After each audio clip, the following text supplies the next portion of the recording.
Viewers, আপনার শরীরে যে চর্বি জমছে অর্থাৎ খারাপ কোলেস্টেরল, এটা আপনি কিভাবে বুঝবেন? খুব সহজ করে বলি, আপনার ঘুম হইতে যাবে না, ঘুরাবে, অস্থিরতা লাগবে, এই যে ঘাড় বা গেডির এদিকে ব্যথা করবে, আপনার শরীরে জ্বালা পোড়া করবে, আপনার প্রেশারটা বাড়বে।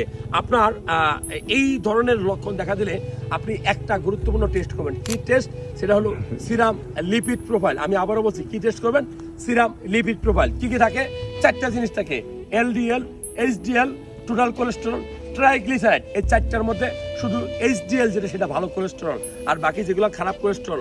মনে রাখবেন, আপনার যদি খারাপ কোলেস্টেরল জন্মগ্রহণ করতে থাকে, আপনি যদি সাবধান না হন, আপনি যদি খাবার হিসাব করে না খান, তারপরে ঘুমের মধ্যে স্ট্রোক করবেন, সকালবেলা বাথরুমে যাবেন, হার্ট অ্যাটাক করবেন। এগুলোই বাস্তবতা। আপনার প্রেশার আনকন্ট্রোল থাকবে। সো আপনার কোলেস্টেরলটা কিভাবে কমাবেন? আমি বলবো যে আপনি রাত্রে খাওয়ার পরে একটু ব্যায়াম করবেন। প্রত্যেক দিন রাতের খাবারটা 7:30 8টার মধ্যে খাবেন। রাতের বেলায় ভাত কম খাবেন, রাতের বেলায় মাংস কম খাবেন, সবজি একটু বেশি খাবেন। ধূমপান করবেন না। অ্যালকোহল যারা খায় তাদের কিন্তু এই কোলেস্টেরলটা বেশি বাড়ে। যারা ফাস্ট ফুড, জাঙ্ক ফুড অর্থাৎ হোটেলের খাবারটা যাদের বেশি ভালো লাগে, তাদের শরীরে কিন্তু কোলেস্টেরল হয়। বিশেষ করে যারা সৌদি, মিডল ইস্টে আছেন, তারা কিন্তু খেপসা খান, তাদের শরীরে কিন্তু কোলেস্টেরলটা বেশি।